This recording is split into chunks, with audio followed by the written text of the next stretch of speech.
Hola, ¿qué tal? ¿Cómo están? Les saluda JC Chinay de Canal Salvadoreño con mucho gusto para todos ustedes.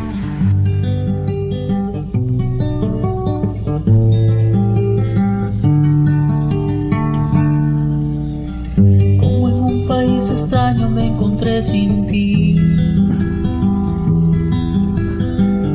No entendía el idioma ni las cosas que viví. Y corrí a buscar sin ver tu rostro entre la gente. No sin conocerte, convencido estaba de encontrarte a ti. De encontrarte a ti. Y en medio de mi confusión se alzaba tu bandera. Se enarbolaba como el sol diciéndome que fuera, que a ti te siguiera. Y así me refugié en la cruz y en tu bendito amor.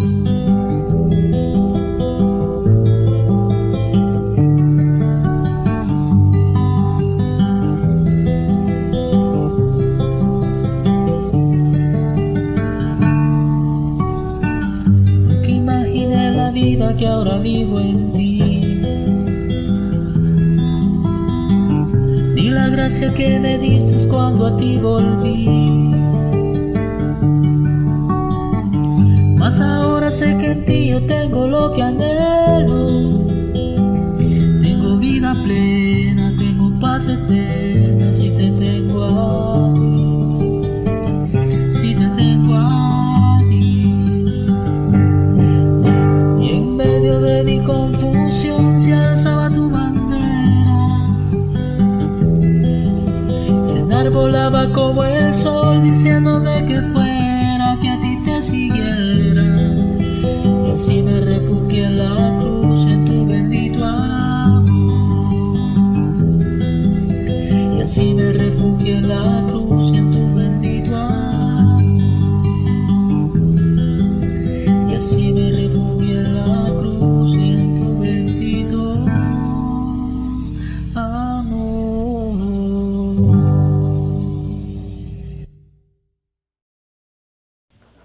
Hola, ¿qué tal? ¿Cómo están? Un gusto saludarles. Les saluda JC Chinay de Canal Salvadoreño.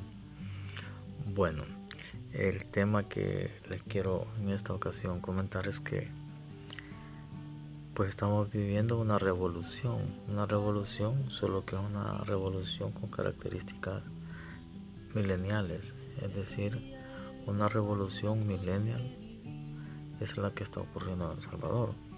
Entonces ocurre lo siguiente, que yo he estado pues tratando de ver un poco de la historia y pues esto ha comenzado desde mucho tiempo atrás.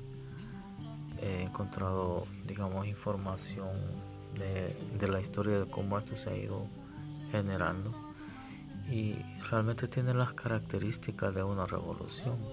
Lo único que es una revolución basada en redes sociales, no como revoluciones anteriores que han sido basadas en levantamientos, en insurrecciones, en guerra, ¿verdad? En organizarse las personas por medio de diferentes, digamos, diferentes grupos, ¿verdad? Sociales. Ahora ha cambiado ese sistema y ahora tenemos una revolución basada en lo que son las redes sociales. Entonces es una revolución diferente. Yo he oído decir a algunos políticos ahí en diferentes programas de televisión que dicen que es una revolución pacífica, ¿verdad? Pero yo le daría el nombre de revolución millennial de El Salvador, ¿verdad? Pero esto tiene sus orígenes, ¿verdad? Porque realmente la historia cuenta que nosotros tuvimos la República Cafetalera del año 1876 a 1931. En ese tiempo ocurrieron cosas que de una u otra manera fueron forzando a que las revoluciones se fueran creando, ¿verdad? Entonces, en 1976 y 1931 tuvimos gobiernos que las personas que tenían más dinero, que por cierto dicen los historiadores que son gente que vino de Europa, ¿verdad? Que se vino a poblar a nuestro país y que vieron una tierra fértil, ¿verdad? Una tierra fértil para cosechar primeramente el añil, y después empezaron a ver que también el café era una buena opción. Lo que sucedió es que en 1880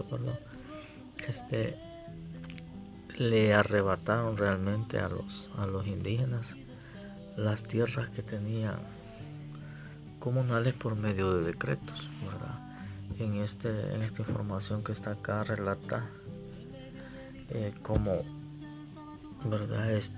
Ellos por medio de estar ya en el gobierno, porque obviamente se apoderaron del poder ejecutivo, ¿verdad? Como una primera opción.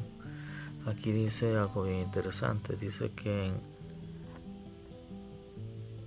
de que Saldívar fue derrocado en 1885, sucediéndolo el general Francisco Menéndez, quien promulgó la Constitución de 1886.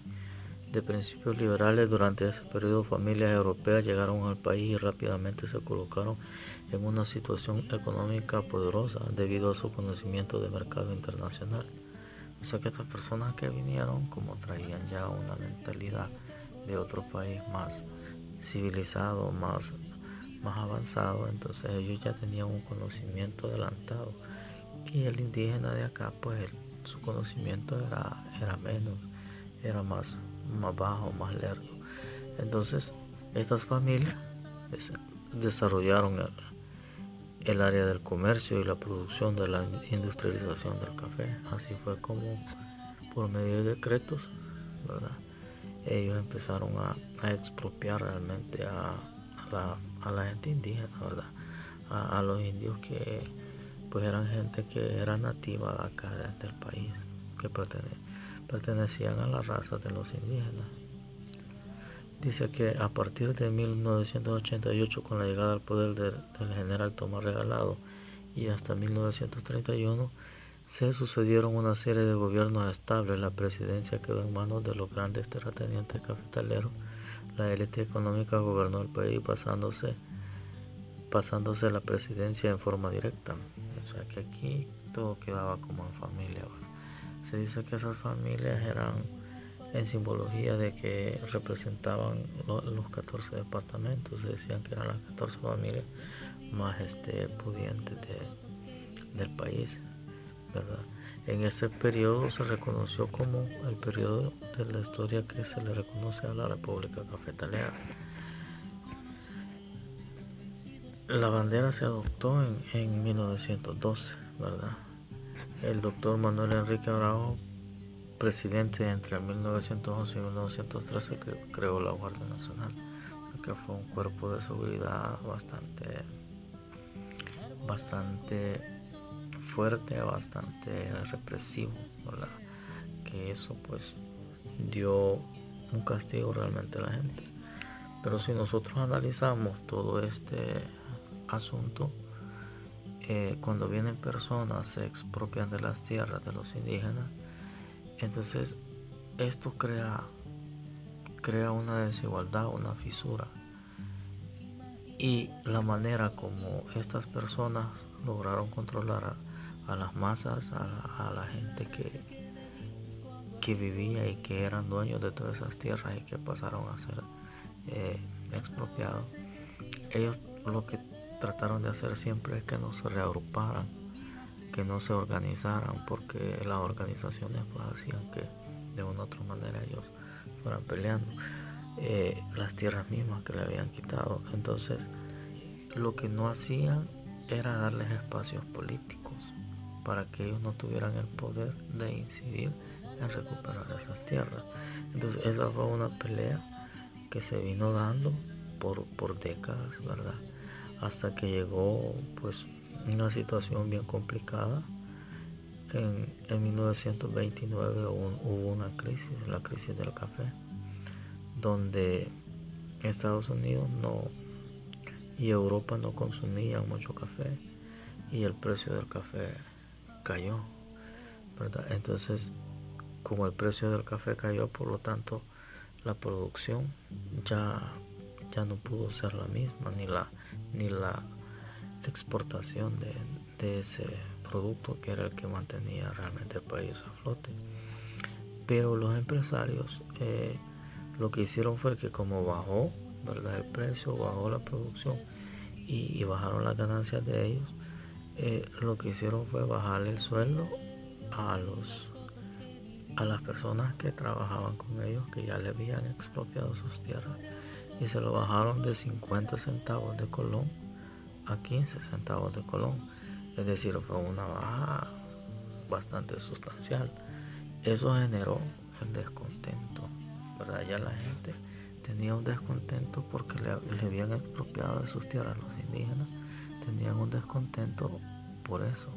Entonces habían venido en esa lucha, digámoslo así, permanente, pero que ellos no les permitían, porque lo que no permitían en ese momento era que la gente se organizara. Entonces, bueno, así es como mantenían el control. Pero en la crisis, cuando ya el sueldo les baja a estos, ellos no asumieron su pérdida, ¿verdad? Los terratenientes, los dueños de todo ese negocio. Si ustedes ven, es igual a estos tiempos. Si le suben al salario mínimo, las personas que tienen dinero, que tienen empresas grandes, lo que hacen es que le suben a los productos. O sea que lo que le van a pagar al trabajador más, lo sacan del mismo trabajador, aumentando los precios. Algo similar pasó en ese momento de la crisis. Y la gente campesina, el obrero, el que trabajaba en las cortes de café y todo eso, pues empezó a reaccionar, empezó a tener aquel valor de afrontarse el sistema. Y ese valor de afrontarse el sistema, pues más adelante se paga muy caro, porque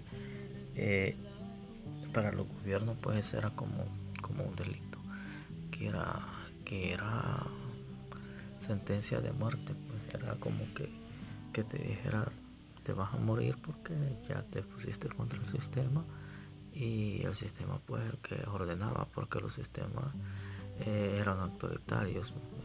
Entonces fue que el 22 de enero de 1932 ocurre la llamada insurrección, otros le llaman levantamiento, ¿verdad? Otros le llaman que fue un levantamiento o una digamos una reacción de los indígenas de querer afrontarse al gobierno. Entonces se organizan, ¿verdad? Habían dos tipos de organizaciones, los comunales, que eran los indígenas, y habían otras organizaciones como eran los comunistas, que su partido lo fundaron en 1930. Entonces esas dos fuerzas empezaron a conspirar contra el gobierno, y el gobierno pues algo que tal vez no se lo esperaba, sino que tal vez creían que podía pasar, pero consideraban que no tenían quizás la capacidad de afrontarse al gobierno. En una pues situación decidida, decidieron agarrar machetes, corvos, piedras, y empezaron a tomarse muchas alcaldías, y empezaron una guerra campal, ¿verdad? Con la esperanza de ellos tomar el poder, me imagino, y de repartir nuevamente las tierras a como en el momento original estaba todo. Entonces ocurrió de que pues reacciona el gobierno, ya había hecho el golpe el general Maximiliano Hernández, que aunque fue reconocido por Estados Unidos como un presidente de la República, pero él pues fue un dictador, fue un golpista. Tuvo el aval de Estados Unidos, bueno, pero en ese momento que ya era el dictador, presidente de la República, entonces se levanta la gente, hace levantamiento. Pero esto fue producto de todo lo que ya yo les estoy resumiendo. Ocurre que esta gente pues es apresada, es agarrada, es capturada, ¿verdad? Y junto a ellos los grandes líderes como Feliciano Amado, que era el representante de los indígenas, y Farabundo Martí, que era el representante del Partido Comunista. Entonces los dos fueron apresados y agarrados porque fueron, digamos, ellos de una u otra manera unieron fuerzas, pero quienes más tenían fuerza en ese momento eran los indígenas. Y el Partido Comunista simplemente se adherió, ¿verdad?, con la esperanza de ganar el gobierno, ¿verdad?, en ese momento. Entonces, pues las cosas no salieron bien, fue algo mal planeado. Y esa fue una revolución en el país que fue ocasionada en 1932, en donde los gobiernos, al ver que la gente indígena se había volcado para querer recuperar las tierras que le habían expropiado en los años 1880 por medio de decretos, ¿verdad?, legislativos, o sea que se lo habían expropiado de una manera legal, ¿verdad? Las personas tuvieron esa osadía de por eso se convirtieron en terratenientes, en personas dueñas de grandes extensiones de tierra. Ya fue bien fácil, ¿verdad?, venir a hacer algo tan vil, tan bajo, ¿verdad? Y esas cosas fueron las que se fueron heredando pues a los millonarios de este tiempo. Entonces lo que sucedió fue de que pues los agarraron, los apresaron, y el representante de los indígenas pues lo colgaron, lo dejaron ahorcado y lo dejaban ahí colgado por varios días para que la gente pues tuviera miedo. Y igual sucedió con Farabundo Martí, pues lo fusilaron. Pero aparte de eso empezaron a matar a diestra y siniestra a los indígenas. Entonces sacaron una figura que le llamaban que todas esas personas eran comunistas. Entonces fue una figura ideológica que se empezó a crear en ese momento, de acusar a los indígenas de comunistas, y solo por el hecho de ser indígenas ya eran comunistas, solamente porque se había juntado el Partido Comunista, que en ese entonces era recién formado.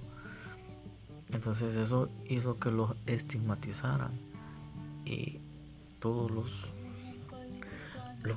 las personas que eran indígenas y que vestían como indígenas pues, eran comunistas, y los mataban en cualquier lado y empezaban a huir. Pues, o sea, esa fue una de las barbaries más grandes que sucedió, aunque el gobierno nunca lo reconoció. Pero hay muchos testigos, que hay muchas personas que vieron que la estrategia que ellos ocupaban para digamos matar por cantidades era de que citaban a la gente digamos a un lugar público, diciéndole que esa era la manera de como salvoconducto para que no fueran reclutados y fusilados. Y ya estando ahí la cosa cambiaba, los empezaban a agarrar a mansalva con metrallazos. Entonces ahí murió muchísimos hombres, más que todo, porque las mujeres no estaban citadas a ese lugar, más que todo hombres adultos. Algunos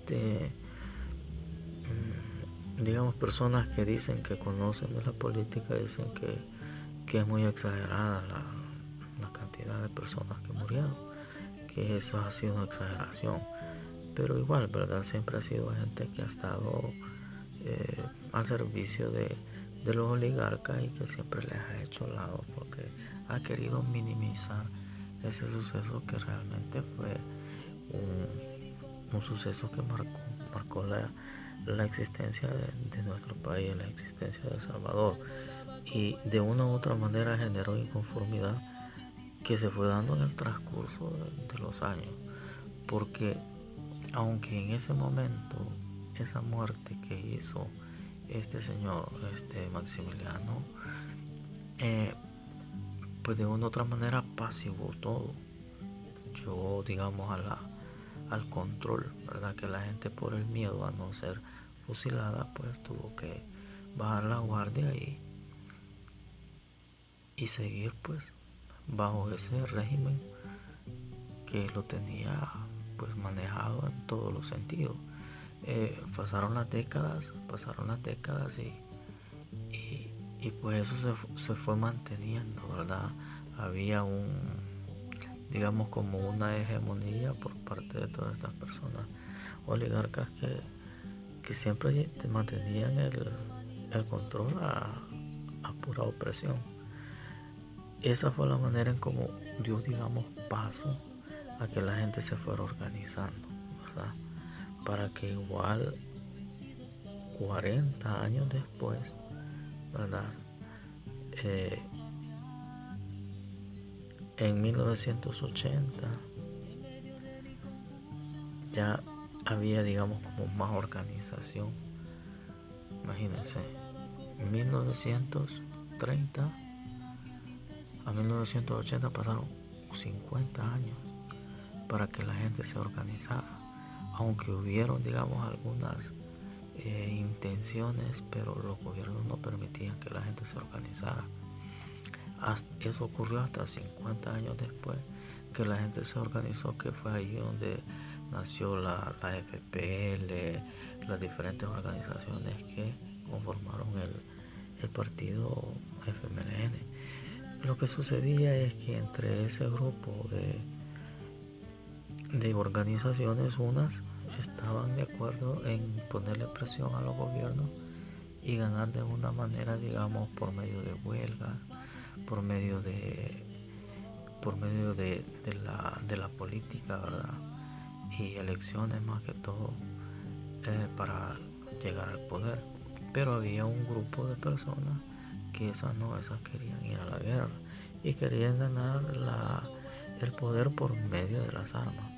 Entonces eso realmente es lo que, digamos, lo que da la esencia de lo que era el Frente Farabundo Martí, aunque lo formaron todas esas organizaciones, pero no todas estaban de acuerdo en luchar en una manera de paz, de no violencia. Entonces, al final, después de todos los golpes de estado, después de que le dan golpe de estado, digamos, al presidente Duarte, eso ya fue, digamos, en tiempos de la guerra, ¿verdad? En ese momento, pues, como los golpes de estados pareciera que eran algo natural en el país, la gente se quería adueñar del gobierno, y la gente organizada era la que ya ponía una presión más grande. Ahí, digamos, hay gente ya que en este tiempo es más mencionada, como por ejemplo el señor Ungo, no sé, parece que era doctor, fue un político bastante prominente de esa situación, el presidente Duarte, el papá del ahora vicepresidente de la República, Félix Ulloa, que también fue, digamos, en ese tiempo fue asesinado, ¿verdad? Imagínense lo que trae toda esta historia. De ahí, pues, como habían personas interesadas en que la guerra se diera, pues fue que se formó el Frente Farabundo Martí para la Liberación Nacional, que fue el partido, pues, que ahora digamos, el grupo de personas que ahora es un partido político, y que al parecer ahora está claro que las intenciones de ganar con la guerra el poder del país era bien claro que era porque ellos tenían intenciones de tener un poder y tenían como como esa idea de generar de ese poder pues ganancias para beneficios propios, cosa que la historia da la respuesta hasta esta fecha al ver toda la corrupción que se ha venido dando por parte de estas personas que fueron protagonistas de la guerra. Ya las personas como por ejemplo de Arena, el presidente Cristiani, Calderón Sol, ya fueron personas que generaron parte de toda esa situación, pero igual, ¿verdad? Era como los que estaban al principio gozando de beneficios y los otros como que querían tener esos beneficios. Era una guerra de intereses realmente, ¿ya? Porque algo bien interesante de todo esto, yo estaba viendo un reportaje de cuando dan el pésame y la despedida por la muerte del presidente Calderón Sol, en donde allí en el reportaje dicen claramente que un general que era el que mataba a toda esa gente en aquel entonces, en los años del del general Maximiliano Martínez, era un familiar, no sé si era un tío o pariente del expresidente Calderón Sol. Es decir, eso solo da la reseña de que era familia que había heredado sus tierras y su dinero y habían venido pues digamos en la misma línea, ¿verdad? No esperaríamos que estas personas fueran conscientes y considerados de que a las personas que no tenían el recurso y que por cierto le habían expropiado sus tierras, ellos no tenían el pensamiento de ayudar a esa gente. Ellos lo que querían era pues que sus negocios crecieran más y más cada día, ¿verdad? Porque de allí es donde nace la idea de controlar la banca. La banca, pues por la reforma que hizo el presidente Duarte, fue estatal, o sea, fue del gobierno. Pero lo primerito que hizo el partido Arena con el presidente Alfredo Cristiani fue apoderarse de la banca estatal y hacerla privada, ¿verdad? Por la razón de que ellos ya tenían, digamos, un ideal, ya sus generaciones ya tenían un ideal que ya no estaban basados en la tierra, en la siembra del café, en la siembra del algodón, del añil, sino que ya ellos estaban pensando en ser personas financieras, ¿verdad? Personas con capacidad de mercado y de finanzas más que todo. Fue allí donde el presidente pues vende, a precio de regalado, aprovechando de que él estaba en el poder, a precio de regalado, realmente de autovenderse, ¿verdad? La banca. Y es así como la banca se privatiza en el país. Fue una de las cosas que más ha pesado en la historia, una de todas las cosas que más ha pesado en la historia, y que ahí es donde comienza pues desde ese momento el control cambia de un control militar represivo a un control financiero. O sea, realmente fue lo mismo. No hubo un cambio, por decirlo así, para bienestar de las personas, porque ya venían de un régimen autoritario donde por medio de lo que controlaban a las personas era la represión para que estas personas no se organizaran. Pero como eso ya no fue posible detenerlo, la gente se organizó a pesar de cualquier represión que pudo haber. Entonces vinieron y formaron un estado financiero. Entonces desde ahí empezaron a trabajar, dominar a la gente, pero por medio de la economía, por medio de la finanza. Esa es la etapa pues que hasta ahorita se ha estado viviendo. O sea, para que vean que todo esto tiene relación. Y esto que ahorita estamos viviendo se llama revolución, pero es una revolución con características totalmente diferentes. Es una revolución donde está basada en redes sociales, y quienes han tenido todo este protagonismo es todas las personas que usamos redes sociales, ¿verdad? De una u otra manera tenemos incidencia en poder ahora manifestar y decir y hablar las cosas por medio de toda esta tecnología, por medio de la globalización, ¿verdad? El Salvador ha tenido un cambio global que le ha permitido a la ciudadanía tener ese poder de comunicarse.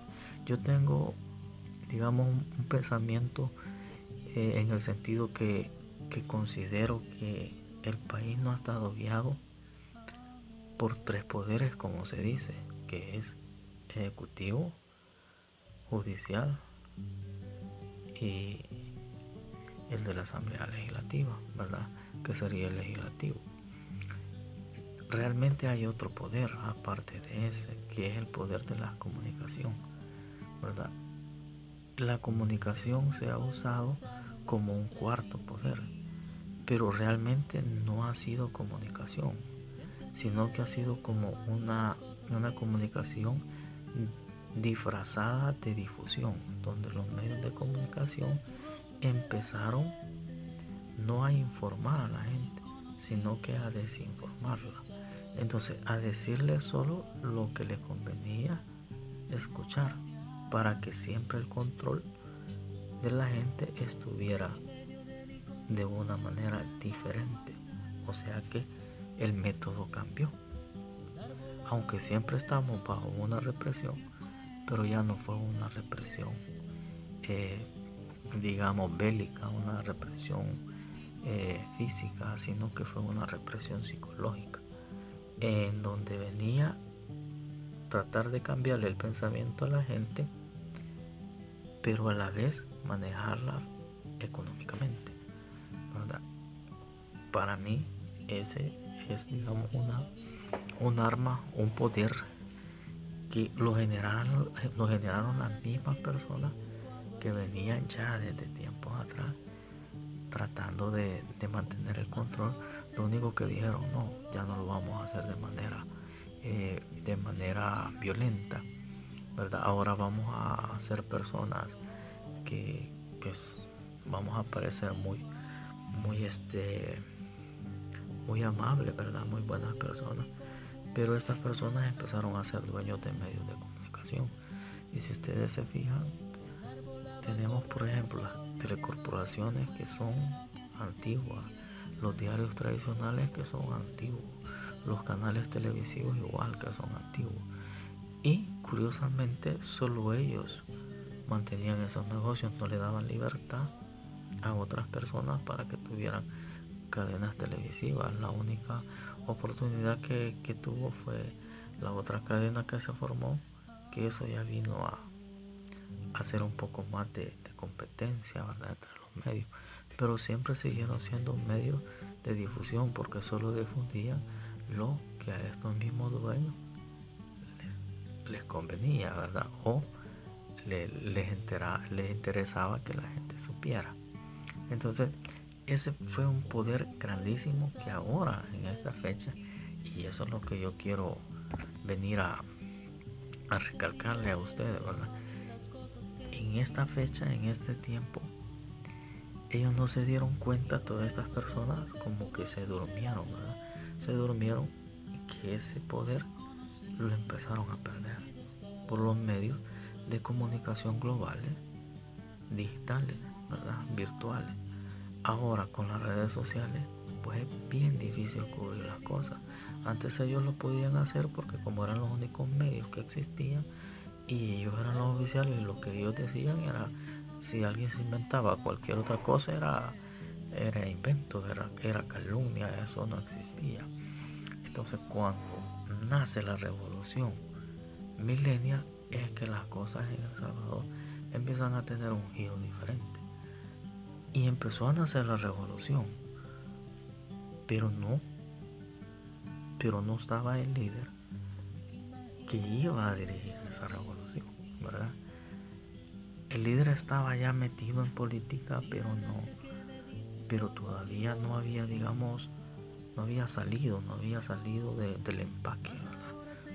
Entonces es así como después de todos los problemas que mantienen con estos partidos tradicionales, que al final pareciera que los intereses eran los mismos, lo que cambiaba nada más eran los colores partidarios, pero los intereses siempre eran los mismos porque lo que querían tener es el poder, y no les importó al final si lo tenían que repartir el poder. Por tal de no perderlo, lo repartían. Entonces así fue como nació un líder, pues, que ahora es el presidente de El Salvador, el presidente Nayib Bukele, que pues a toda costa se vio que estos dos grupos que se disputaban el poder tradicionalmente, ¿verdad?, encontraron un rival que ni ellos mismos se lo podían haber imaginado, porque este rival los tenía bien calculados, aunque ellos lo menospreciaron por ser un presidente joven, por ser una persona joven, porque en ese momento no era un presidente. Pues toda la vida pensaron que no, eso no va a pasar, él es inexperto, es novato. Entonces lo que no se imaginaron que él tenía un liderazgo, pero su liderazgo era de una generación diferente, de una generación ya de millennials. Entonces toda la gente que usa redes sociales, que usamos redes sociales, pues de una u otra manera pudimos ser parte de todo esto, ¿verdad? Fue cuando ya este presidente Nayib Bukele, que ahora pues preside el ejecutivo, empieza a dar destellos de liderazgo, ¿verdad? Y rompe con el bipartidismo que había estado por 30 años en este país. Y algo que jamás se lo hubiesen esperado, porque siempre menospreciaron el tan solo hecho, aún cuando veían las encuestas que decían que eran las que ellos ocupaban en sus mediciones, y ellos sabían que tenían un gran peso, tal vez no con exactitud, pero daban muchas respuestas. No aceptaban y todavía pusieron muy en duda, pero claro, ellos estaban librando un interés de no perder el poder, porque al final llegó al caso de que a uno no le importó que el otro tuviera el poder, porque como eran amigos y entre ellos se cubrían y estaban de acuerdo de repartírselo, pues no importaba si lo ganaba uno o lo ganaba el otro, y para eso era ganancia, para ellos era ganancia eso.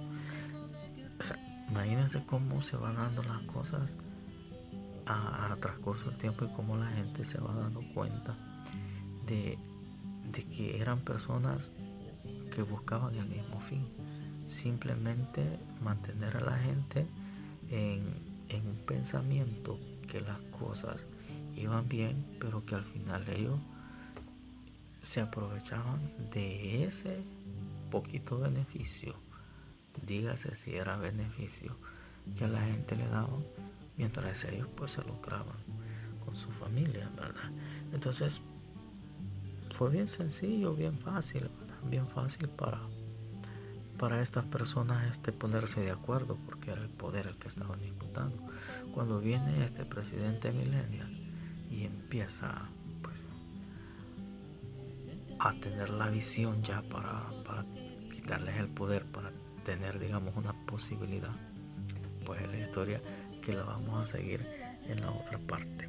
Así de que yo lo que quiero es que analicemos esta situación, que veamos que hoy estamos en una revolución, que no ha terminado la revolución, que no ha terminado, sino que apenas empieza en una parte de ella. Lo que sucede es que estos cambios se van dando poco a poco, y aquí en este comentario que yo les he hecho he tratado de más o menos describirles según, en base a la historia que yo he logrado pues escudriñar, ¿verdad?, cómo es que estas cosas se han venido dando. Yo espero pues para todos los que me escuchen y vean este video, ¿verdad?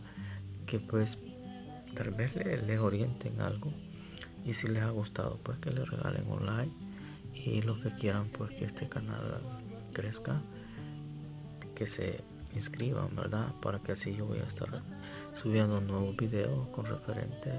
Vamos a quedar en una parte en este de la revolución millennial de El Salvador, y vamos a continuar en un próximo video.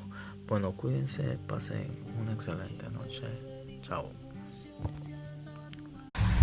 Hola, ¿qué tal? ¿Cómo están? Les saluda JC Chinay de Canal Salvadoreño, con mucho gusto para todos ustedes.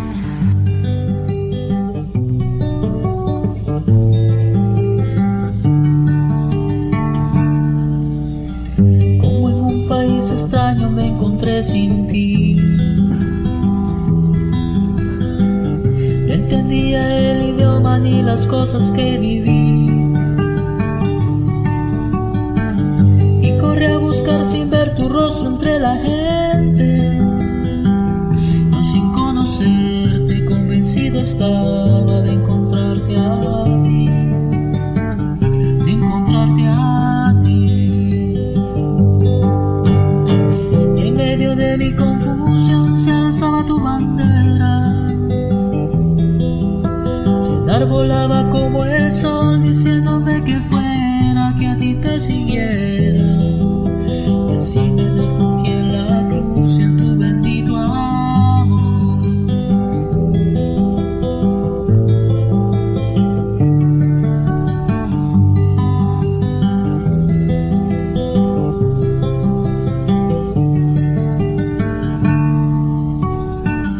Nunca imaginé la vida que ahora vivo en ti,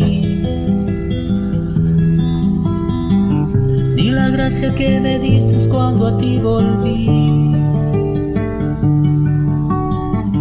Mas ahora sé que en ti yo tengo lo que anhelo, tengo vida plena, tengo paz eterna.